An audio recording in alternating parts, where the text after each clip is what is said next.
Hello बच्चों, let's read this question. The question says state true और false. Streamlined shape reduces fluid friction. इस question के अंदर हमें बताने की ये जो स्टेटमेंट दे रखा है ये ट्रू है या फॉल्स है। स्टेटमेंट हमें क्या गिवन है, स्ट्रीमलाइंड शेप जो होती है वो फ्लूइड फ्रिक्शन को रिड्यूस करती है। तो बात करते हैं हम लोग की कंसेप्ट की। की कंसेप्ट की यदि बात की जाए तो की कंसेप्ट हमारे पास क्या हो जाएगा। सबसे पहले तो हम बात करते हैं कि जो फ्लूइड फ्रिक्शन है वो क्या होता है। फ्लूइड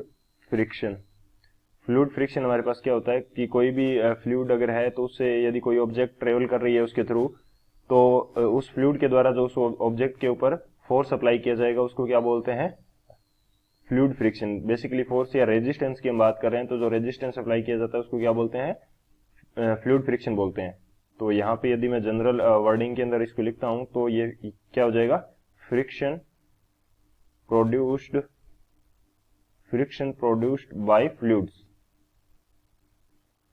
और फ्लूइड्स के अंदर हमारे पास लिक्विड एंड जो गैसेज हैं वो दोनों आते हैं। लिक्विड एंड गैसेज जो हैं वो दोनों आते हैं। एक तो ये फ्लूइड फ्रिक्शन हो गया। सेकंड हम बात करते हैं स्ट्रीमलाइन शेप क्या होती है। स्ट्रीमलाइंड शेप हमारे पास ऐसी शेप होगी जो क्या है, एजेस पर तो नेरो है और मिडिल पार्ट उसका क्या है, ब्रॉड है। एजेस जो है इसके, एजेस क्या है इसके, नेरो होंगे और जो मिडिल पार्ट है या मिडिल पोर्शन जो है वो हमारा क्या होगा, ब्रॉड होगा। तो ऐसी शेप को हम क्या बोलते हैं, स्ट्रीमलाइंड शेप बोलते हैं। एग्जाम्पल की यदि बात करूं तो हमारे पास जो बोट होती है, बोट की शेप कैसी होती है, स्ट्रीमलाइंड होती है। फिश जो है हमारे पास उनकी शेप जो है वो स्ट्रीमलाइंड होती है। बर्ड्स जो है उनकी शेप भी हमारे पास कैसी होती है, स्ट्रीमलाइंड होती है। और इस टाइप के कुछ और एग्जांपल्स भी हमारे पास हो सकते हैं। सो ये हमारे दो की कंसेप्ट हो जाएंगे। इन दोनों की कंसेप्ट की हेल्प से इस क्वेश्चन को सोल्व करते हैं। सॉल्यूशन की यदि बात की जाए तो स्ट्रीमलाइंड शेप्स क्यों बनाई जाती हैं, बेसिकली मैं बात करूं तो जो फ्रिक्शन है हमारा वो क्या है, कांटेक्ट फोर्स है। कांटेक्ट फोर्स से मीनिंग क्या हुआ कि यदि ऑब्जेक्ट्स हमारे पास एक दूसरे के कांटेक्ट में आएगी तभी उनके बीच में ये अप्लाई होगा।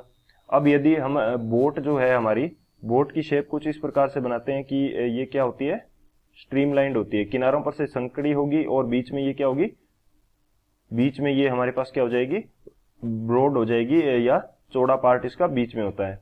सो इससे हमें क्या जो मिलती है, हेल्प मिलती है कि इसके कांटेक्ट में जो भी फ्लूइड आएगा उसकी अमाउंट जो है वो कम हो जाएगी। अमाउंट क्या हो जाएगी, कम हो जाएगी। कम किस प्रकार से हो जाएगी, क्योंकि आगे से संकड़ा पार्ट है तो संकड़े पार्ट में सरफेस एरिया कुछ कम हो जाएगा। तो यहाँ पे हमारे पास जो इसके कांटेक्ट में आने वाला फ्लूइड है उसकी अमाउंट भी कम हो जाएगी। सो स्ट्रीमलाइंड शेप के कारण हमें क्या मिलेगा, फ्रिक्शन कम मिलेगा। स्ट्रीमलाइंड शेप के कारण हमें क्या मिलता है, लो फ्रिक्शन मिलता है। फ्रिक्शन क्या भी मिलता है, कम मिलता है। सो इस वजह से हम स्ट्रीमलाइंड शेप के अंदर बोट बनाते हैं, एरोप्लेन्स हैं ये भी स्ट्रीमलाइंड शेप के अंदर होते हैं, रॉकेट्स जो हैं वो भी स्ट्रीमलाइंड शेप के अंदर होते हैं। सो बेसिकली मीनिंग इसका यही रहता है कि फ्रिक्शन हमारा कम हो सके। सो ये जो स्टेटमेंट है ये हमारा क्या है, ट्रू है, क्योंकि स्ट्रीमलाइंड शेप क्या करती है, फ्रिक्शन को रिड्यूस करती है। So this is the final answer. I hope you understood it well. Best of luck. Thank you.